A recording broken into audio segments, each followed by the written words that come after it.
sila nag-consult sa akin, no? Kasi hindi ko na iniisip ang impeachment sa panahon na yun. Iniwan ko na yan lahat sa mga abogado. At syempre, nagpapasalamat ako sa mga lawyers, independent lawyers na hindi kasama sa defense team na nag-iisip pa rin na ipaglaban ang ating saligang batas at kontrahin ang pag-abuso ng proseso ng impeachment.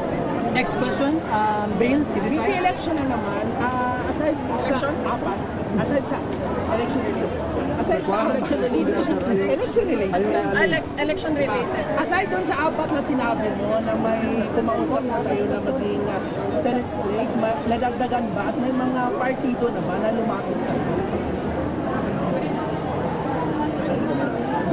O sa ngayon, hindi ko muna iniisip, although nag-declare na ako ng aking kandidatura. I am a presumptive candidate for the 2028 presidential elections. Pero hindi ko pa yun pinagpaplanahan sa ngayon. Tulad ng impeachment, hindi yan ang prioridad at iniisip ko ngayon.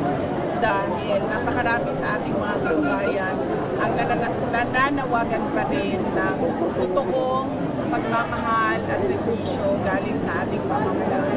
Kami sa tanggapan ng pangalawang Pangulo, yun yung prioridad namin ngayon. Kahit maliit yung opisina namin, lahat kami nagtutulong, nag-iisip paano makatulong sa taong bayan.